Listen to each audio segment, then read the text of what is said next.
자, 오늘 말씀은 마태복음 9장 9절에서 13절입니다. 찾으신 것으로 알고 함께 봉독하겠습니다. 예수께서 그곳을 떠나 지나가시다가 마태라 하는 사람이 세관에 앉아 있는 것을 보시고 이르시되 나를 따르라 하시니 일어나 따르니라. 예수께서 마태의 집에서 앉아 음식을 잡수실 때에 많은 세리와 죄인들이 와서 예수와 그의 제자들과 함께 앉았더니 바리새인들이 보고 그의 제자들에게 이르되 어찌하여 너희 선생은 세리와 죄인들과 함께 잡수시느냐. 예수께서 들으시고 이르시되 건강한 자에게는 의사가 쓸데없고 병든 자에게라야 쓸데있느니라.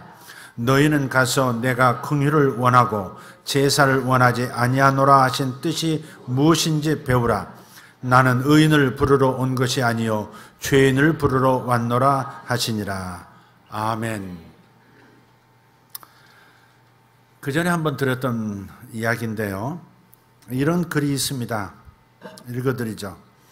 국립묘지 옆에서 묘지를 찾는 사람에게 꽃다발을 파는 꽃가게가 있었다. 그런데 그 옆에서 한 할아버지가 길거리에서 꽃다발을 팔고 있었다. 꽃가게 아들이 살펴보니 자기 가게에서 판 꽃다발이었다. 그 할아버지는 묘지를 돌면서 묘지 앞에 놓여 있는 꽃다발을 모아서 파는 것이었다. 자본금 없이 장사하시는 분이었다. 이를 본 아들이 화가 나서 자기 아버지에게 말했다. 아버지, 저 노인을 고발해요. 아무리 형편이 어려워도 그렇지 어떻게 남의 산소에 꽃다발을 갖다 팔아요. 차라리 구걸을 하지. 그러나 아버지는 아무 말도 하지 않았다. 그리고 어느 눈이 많이 온 날이었다. 눈 때문에 묘지를 찾는 사람이 거의 없었다. 그러니 할아버지의 수입도 없었을 것이다. 그날 아버지는 꽃다발을 한 알음 안고 묘지로 가서 뿌리고 왔다. 그리고 그 꽃다발을 주우러 가는 할아버지를 바라보며 아버지는 뒤에서 웃었다. 그리고 이를 보던 아들은 아버지의 사랑에 울어버렸다. 팍팍한 세상에서 어쩌면 한 줄기 단비와 같고 더운 날에 시원한 냉수 같은 이야기입니다. 이렇게 우리 주변에 이웃을 향한 따뜻한 사랑의 마음과 사랑의 시선을 가진 아름다운 사람들이 있다는 것이 얼마나 감사한지 모릅니다. 그러나 한편 이런 글을 읽으면 왠지 저는 제 자신이 초라해지고 이제껏 나는 무엇을 믿었나 하는 생각도 듭니다. 사실 예수님께서 이 땅에 오셔서 보여주셨던 삶이 바로 이런 삶이었고 이런 마음과 이런 시선을 가지라는 것이 주님의 간곡한 가르침이었기 때문입니다.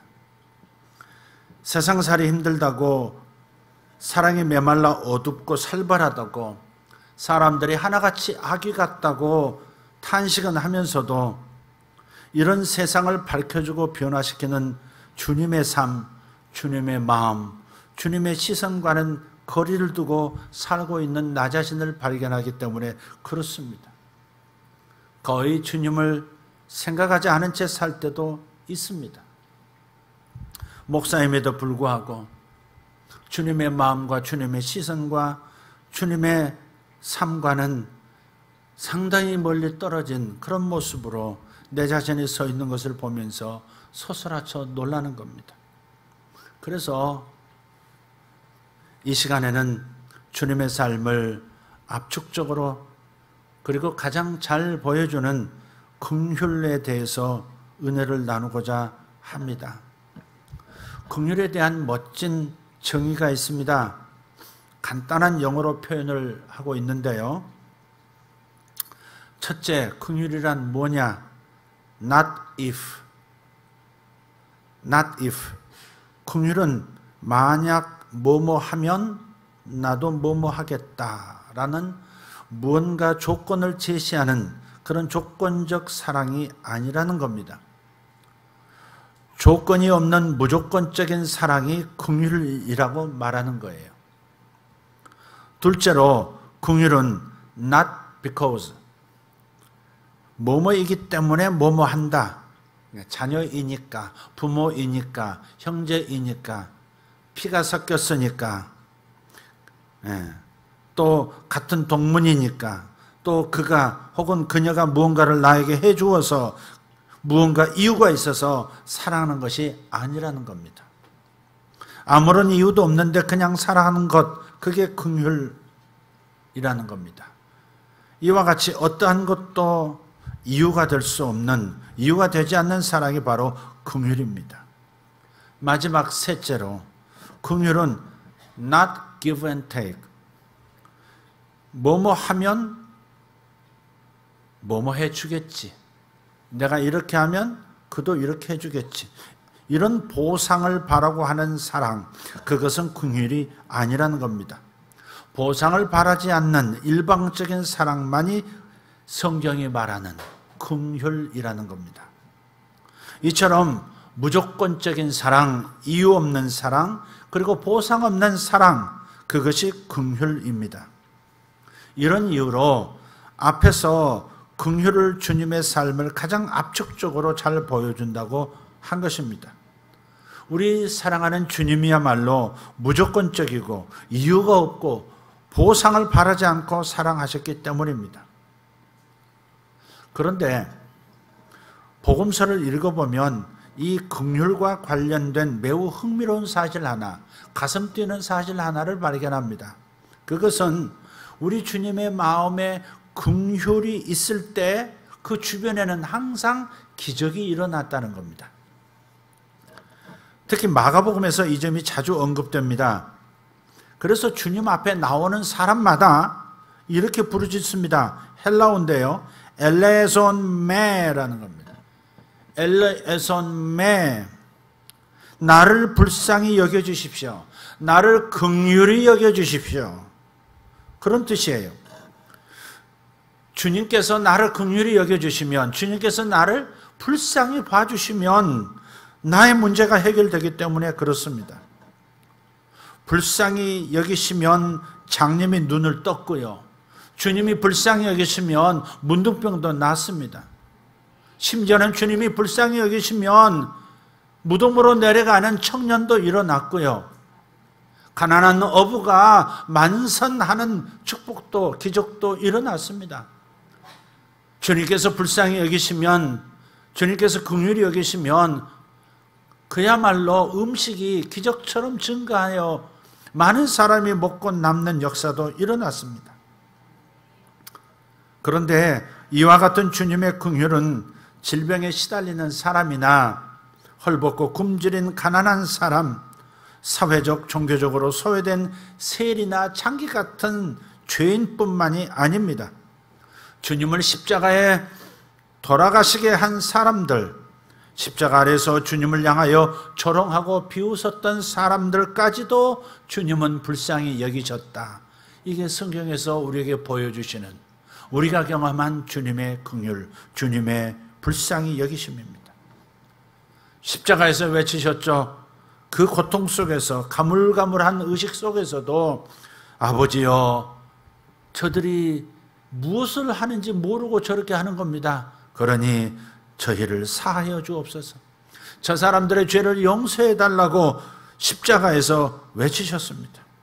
주님의 이 기도가 주님의 긍휼이 무엇인지를 잘 보여주는 겁니다. 그러니 과거에 살았던 사람이나 지금 우리나 그리고 앞으로 태어날 사람까지도 이와 같은 주님의 긍휼하심, 불쌍히 여기심 때문에 사는 줄 믿습니다. 우리는 물론이고 우리 자식들도 주님이 불쌍히 여겨주시면 살게 되는 겁니다. 그 사랑 때문에, 그 사랑으로 말미암아서 바로 그 사랑이 우리를 살게 한 거예요. 그러니 우리는 역시 그 사랑을 위하여 살아야 할 줄 믿습니다.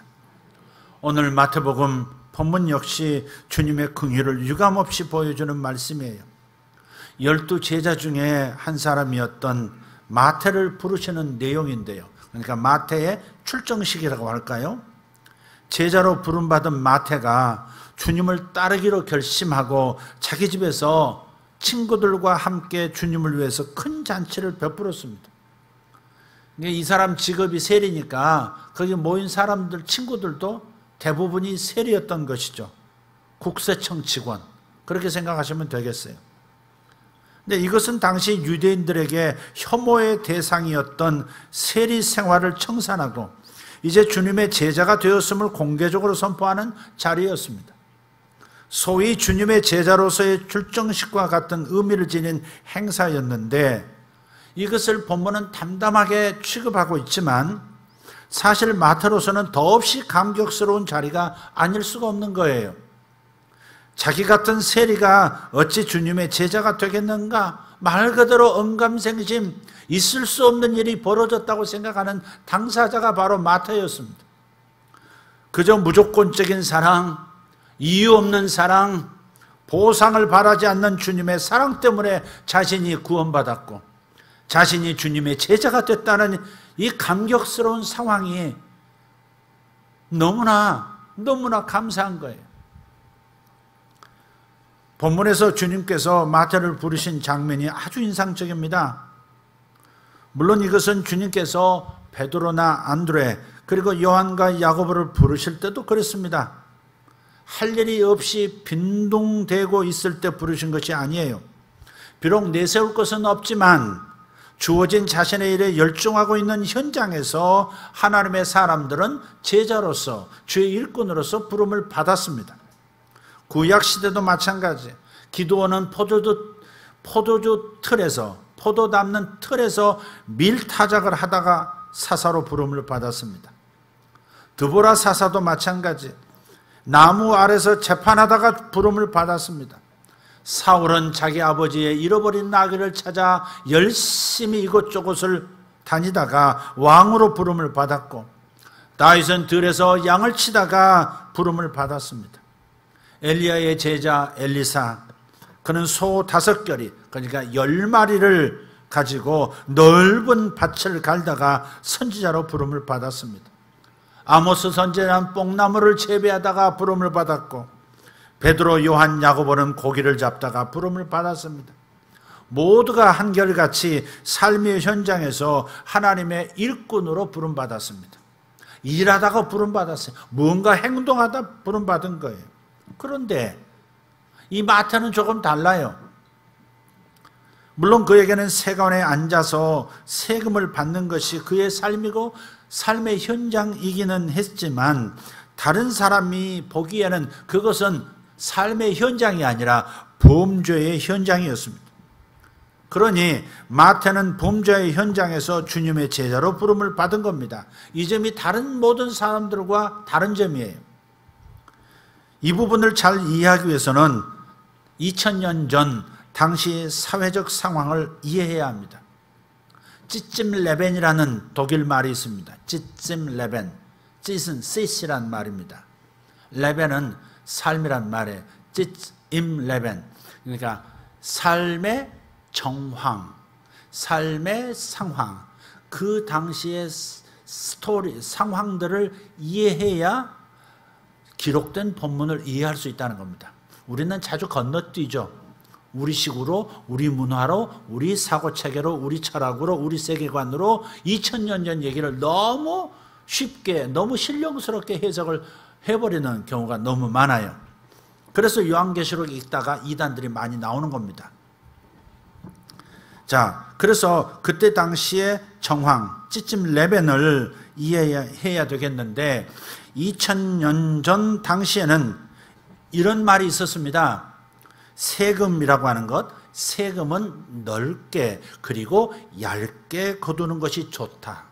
다시 한번, 세금은 넓게 그리고 얇게 거두는 것이 좋다. 지금 요즘 세금 때문에 가슴 졸이는 분들도 많이 있고 사업하는 분들도 또 마음 졸이는 분들도 있을 거예요. 근데 세금은 넓게 그리고 얇게 거두는 것이 좋다. 이것이 당시 로마 제국의 조세 정책이었습니다. 넓게, 이 말은 뭐냐? 탈세자가 없게 하라는 겁니다. 모든 사람이 조세의 범위 안에 들어오도록 공평하게 하라. 그러면 탈세자가 없게 된다. 얇게는 뭐예요? 감당할 수 있을 만큼만 거두라는 뜻입니다.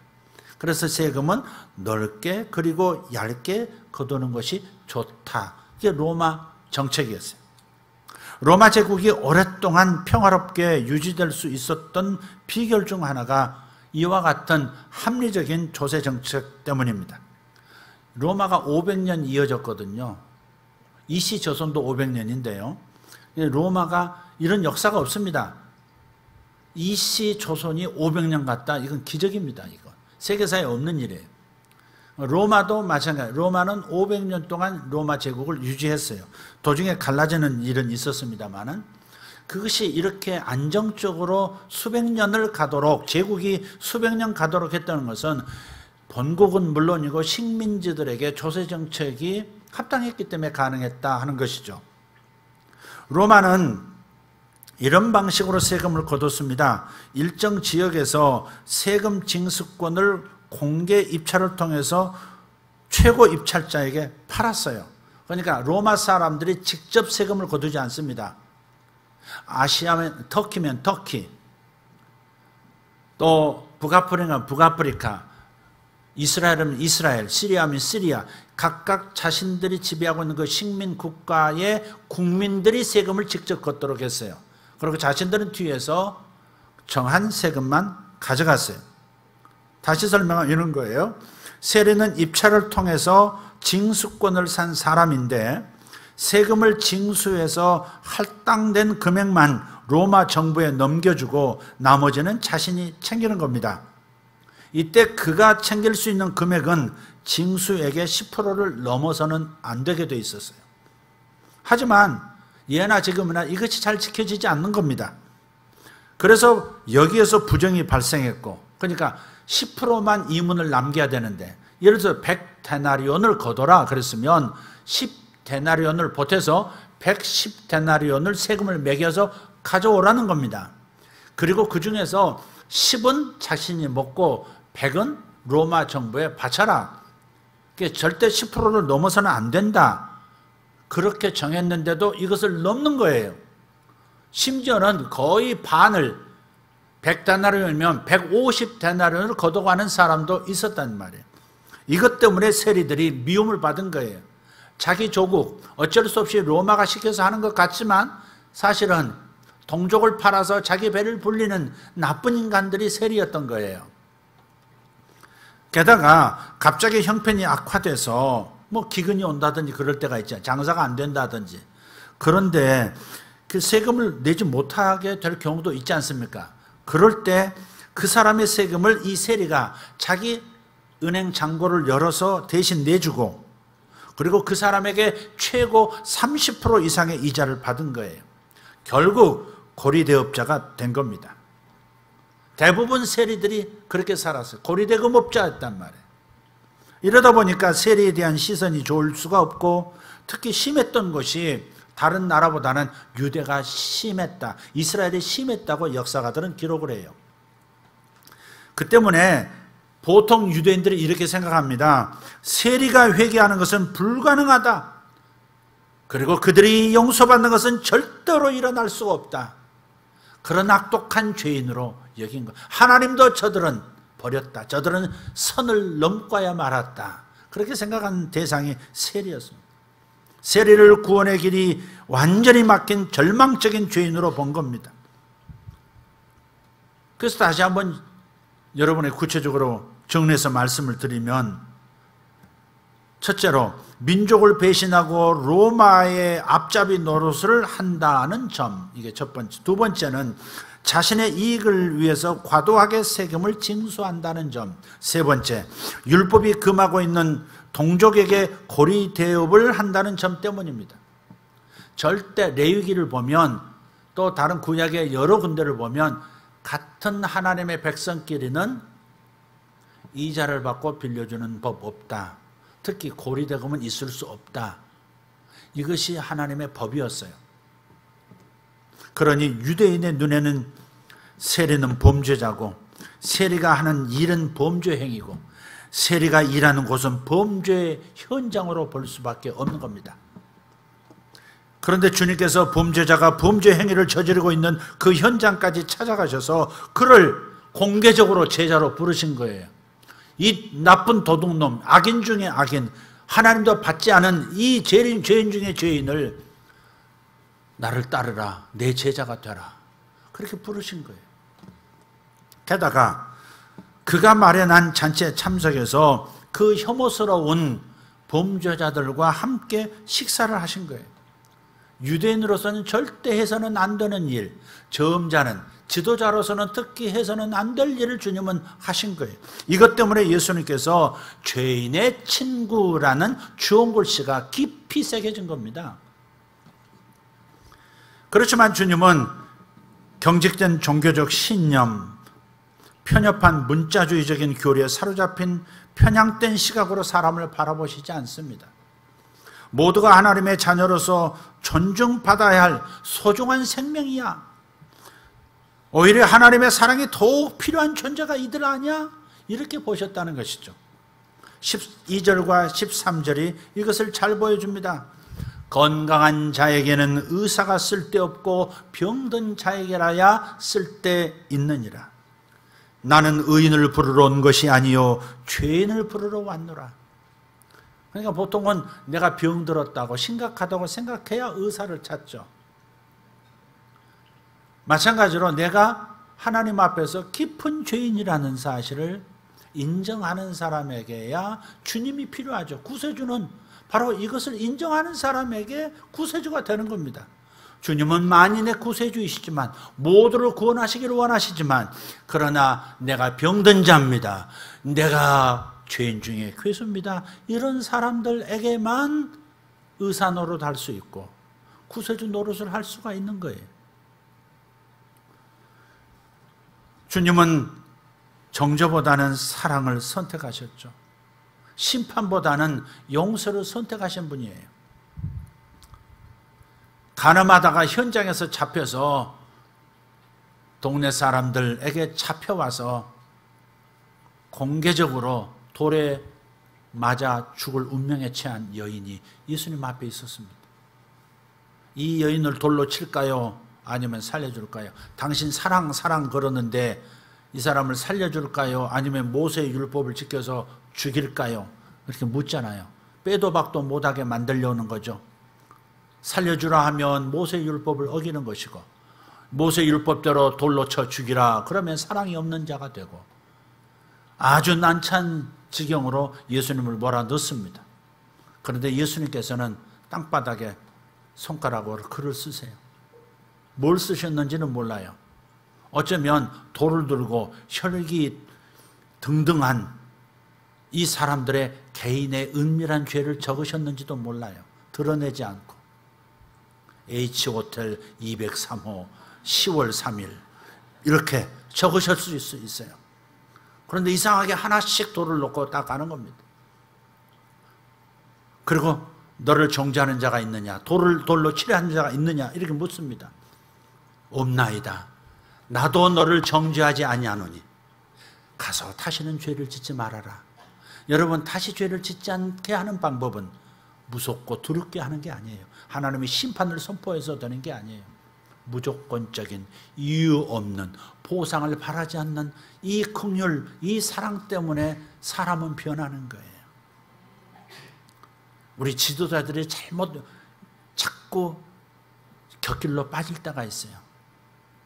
하나님의 말씀을 빙자해서 두려움을 주어서 열심을 내게 만드는 방식. 그것은 쉬운 방법이긴 합니다. 쉬운 방법이긴 합니다. 그러나 대개 이단들이 그런 방법을 쓴다는 것을 기억하면서 흉내도 내지 말아야 합니다.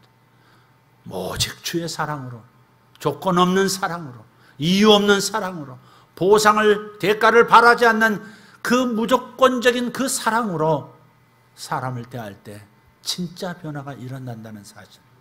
저나 여러분이나 예수께서 그렇게 사랑해 주셨기 때문에 예수를 믿은 것이고 예수를 위해서 사는 겁니다. 안 그렇습니까?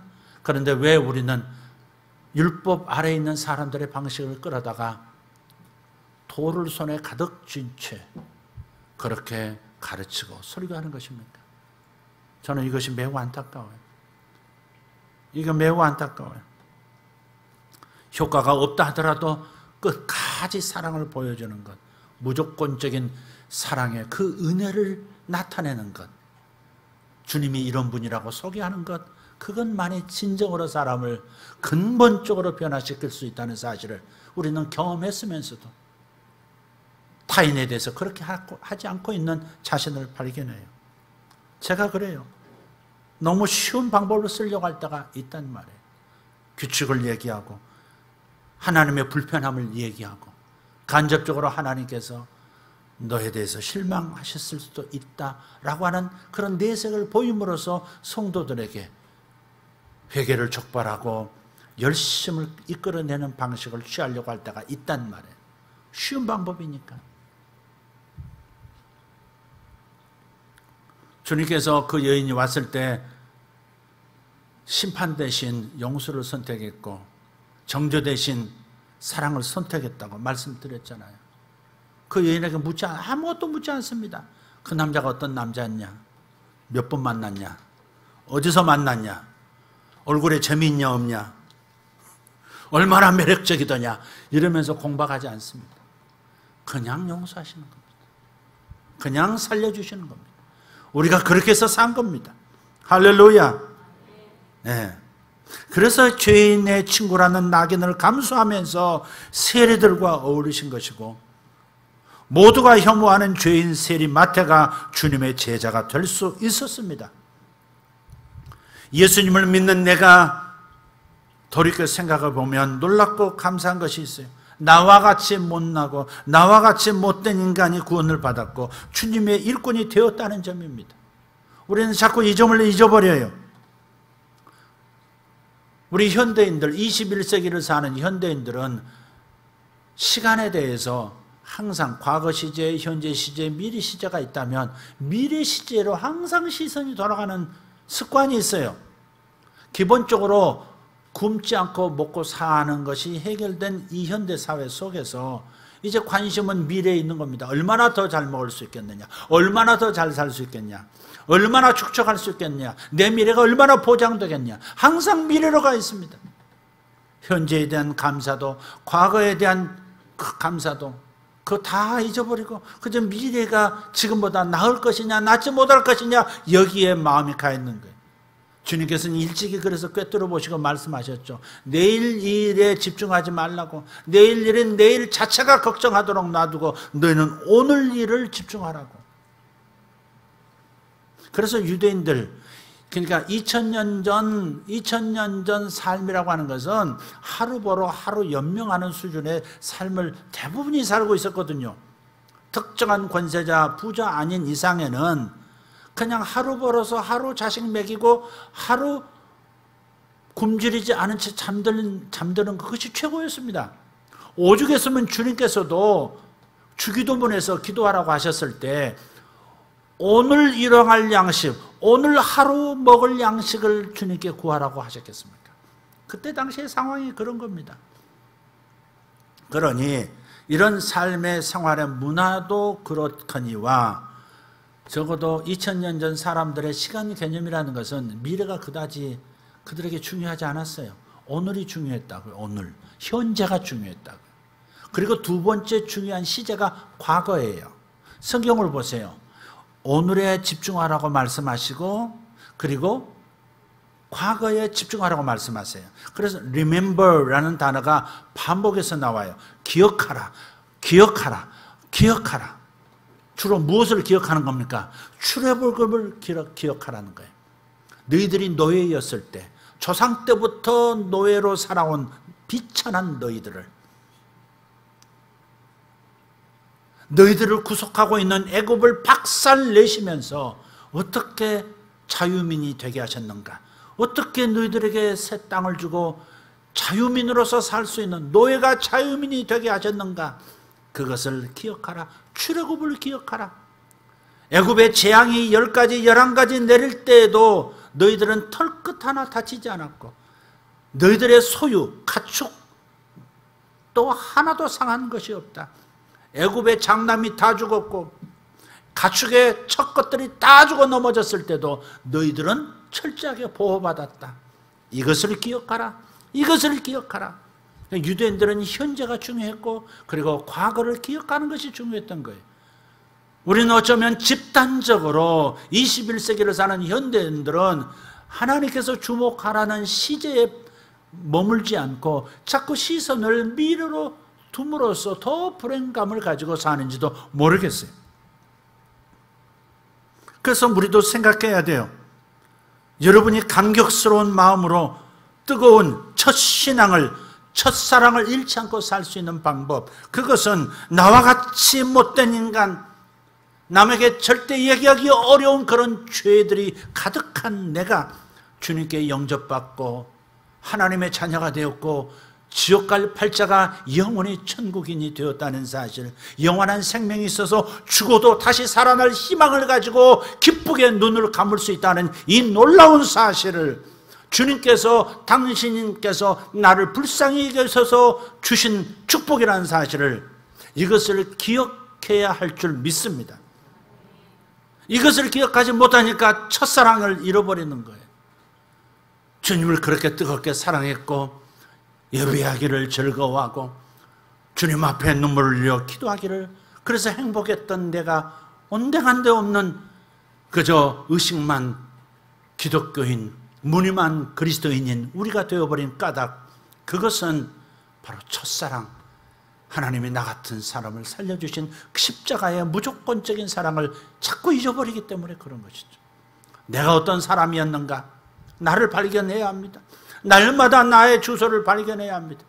나의 마음의 주소, 나의 영적 주소를 날마다 발견하는 사람만이 하나님의 살려주시는 그 영을 힘입어서 변화된 삶으로 자꾸 나갈 수 있습니다. 주님의 이 긍휼의 복음 얼마나 효력이 있는지 몰라요. 사람은 무조건적이고 이유가 없고 보상을 바라지 않는 사랑, 다시 말해 주님의 긍휼을 통해서 변하는 것을 믿으십시다. 그래서 여러분 자꾸 매일 십자가 앞으로 가셔야 합니다. 저 중동 땅까지 수백만 원 들여서 굳이 거기는 주님의 십자가도 없고 부활한 흔적도 없습니다. 이미 다 묻혀진 역사예요. 정말 우리가 주목해야 할 것은 말씀의 약속입니다. 주님께서 나를 위해 지금도 시간을 초월해서 나를 위해서 십자가에서 피를 뚝뚝뚝 흘리고 계신다는 사실, 그래서 그 피에 의해서 내가 정결한 사람이 되고 있다는 이 사실, 이 사실에 눈을 뜨고 매일처럼 우리는 십자가 앞으로 나갈 수 있습니다. 매일처럼 나를 위해서 부활하신, 그리고 나를 위해서 부활하시겠다는 약속을 눈으로 보여주시는 부활의 무덤 앞으로 우리는 매일 갈 수 있습니다. 주님의 이 무조건적인 사랑을 확인하고 다시 눈물을 흘리고 다시 주님께 첫사랑으로 돌아가는 역사가 날마다 기회로서 우리 앞에 주어져 있는 거예요. 아까 말씀드렸지만 우리가 변한 것은 바로 이 긍휼, 주님의 무조건적이고 이유 없고 대가 바라지 않는 사랑 때문입니다. 우리가 다른 사람을 변화시킬 수 있는 능력도 긍휼에서 나오는 겁니다. 긍휼은 상대가 너무 불쌍하게 느껴져서 강한 자이지만 오히려 그 앞에서 약해져 버리는 거예요. 고집은 없어지고 굳은 마음이 그 앞에서 녹아지는 겁니다. 상대방을 불쌍히 여겨서 상대방을 사랑해서 나를 낮추는 것이 긍휼입니다. 이 사랑 때문에, 이 사랑으로 말미암아 이 사랑이 우리를 변하게 하고 살게 했듯이 우리는 이 사랑을 위해서 살아야 합니다. 그리고 주님처럼 이 사랑을 베푸는 사람이 되어야 합니다. 주님의 긍휼을 경험하고 있는 사람만이 다른 이들에게 지금 긍휼을 베풀 수 있게 된다는 말씀입니다. 그러니 우리는 항상 이렇게 기도할 수밖에 없는 거예요. 주님, 우리를 긍휼히 여겨 주십시오. 주님, 우리를 긍휼히 여겨 주십시오. 할렐루야. 엘레손 매, 주님 나를 불쌍히 여겨 주소서. 이런 기도가 있습니다. 러시아 정교에서부터 흘러나오는 기도법인데요, 기도가 단순해요. 하루 종일 이 기도하는 겁니다. 수도사들이 주로 시작했습니다. 주 예수여 나를 불쌍히 여기소서. 주 예수여 나를 불쌍히 여기소서. 여러분, 칭의, 의롭다함도 주님의 은혜로 말미암아 주어지는 것이고, 내 마음이 성화되는 것도 주의 은혜로 말미암아 되어지는 겁니다. 내가 구원받는 것도 주의 불쌍히 여기심 때문에 이루어지는 것이고, 내가 이 땅에 살면서 변해가는 삶도 주님의 은혜 때문에, 주님이 나를 불쌍히 여겨주시는 것 때문에 주님의 손끝에서 나의 변화가 나오는 겁니다. 그러니 그들이 했던 기도가 우리에게 날마다 회복이 돼야 합니다. 주 예수여 나를 불쌍히 여기소서. 주님 아니면 내가 변하는 기적이 일어날 수가 없습니다. 주님을 사랑하는 사랑으로 돌아갈 방법도 없습니다.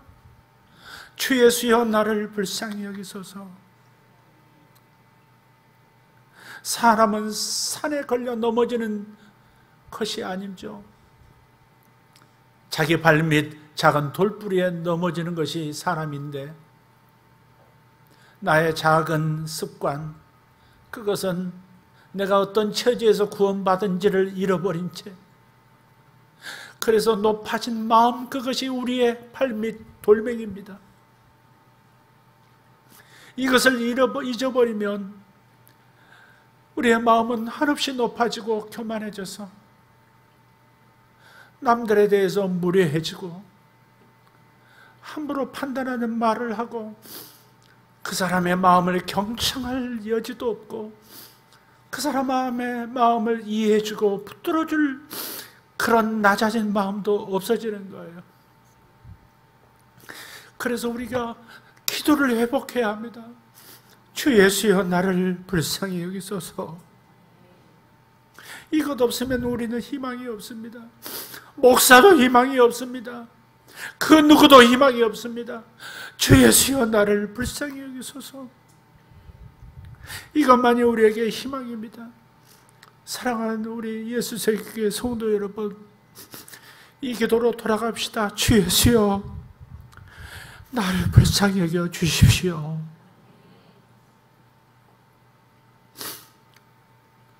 기도하겠습니다.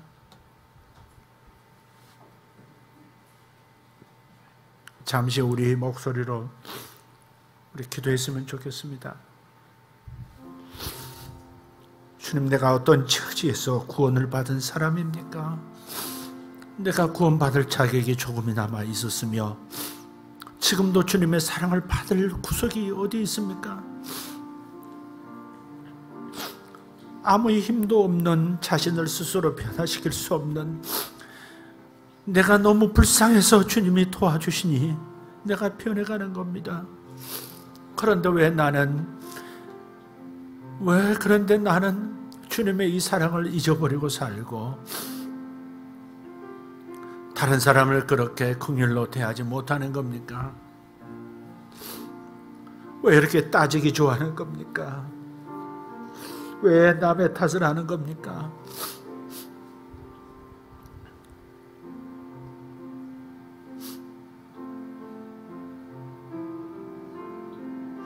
오르겐으로 크게 좀 틀어주시고 우리 함께 이 시간 한 몇 분 동안 기도했으면 좋겠습니다. 주님, 주님의 긍휼을 깨닫게 도와주십시오. 주님의 사랑을 깨닫게 도와주십시오. 주님의 사랑을 더 깊이 경험하게 도와주십시오. 주님 감사합니다. 통성으로 기도하겠습니다. 하나님 감사합니다. 건강한 자에게는 의사가 쓸데없고 병든 자에게라야 쓸데있느니라.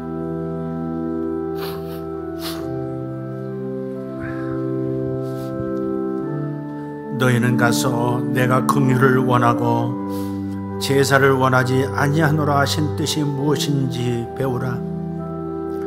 나는 의인을 부르러 온 것이 아니요 죄인을 부르러 왔노라. 나는 의인을 부르러 온 것이 아니요 죄인을 부르러 왔노라.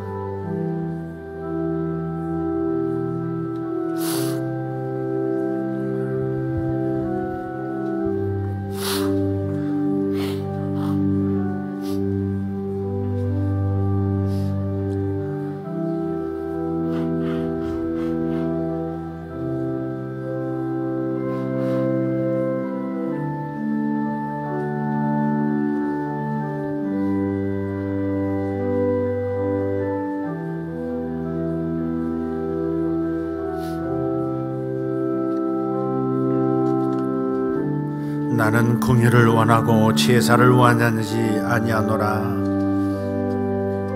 사랑하는 이들이여, 건강한 자에게는 의사가 쓸데없고 병든 자에게라야 쓸데있다는 이 말을 이해하라. 나는 의인을 부르러 온 것이 아니요 죄인을 부르러 왔노라. 언제부터 우리가 형제를 미워했고 언제부터 우리가 편을 가르고 살았습니까? 다같이 죄인이었고 다같이 불쌍한 영혼일 뿐이었는데 언제부터 우리가 마음이 높아져서 형제들 사이에 자매들 사이에 그렇게 편가름이 있습니까? 하나님, 우리를 불쌍히 여기시고 회개할 수 있도록 도와주십시오. 언제부터 내가 남을 정죄할 자격이 생겼습니까? 언제부터 내가 남을 판단하고 나보다 못하다고 말할 수 있는 교만한 눈을 갖게 되었습니까? 주님, 십자가 앞으로 다 돌아오게 도와주시옵소서. 예수님의 십자가의 그 희생 무조건적인 사랑 앞에 다시 돌아올 수 있도록 은혜를 베풀어 주시옵소서. 칼보리를 잃어버린 영혼들이여, 칼보리를 잃어버린 영혼들이여, 길을 잃어버린 영혼들이여, 십자가 앞으로 나와 십자가의 주님을 바라보라. 주님 감사합니다. 주님 감사합니다. 오늘 이 시간 우리가 다 십자가 앞으로 방향을 돌리고 발걸음을 떼기 시작하는 역사가 있게 하여 주시옵소서. 예수님의 이름으로 기도하옵나이다. 아멘.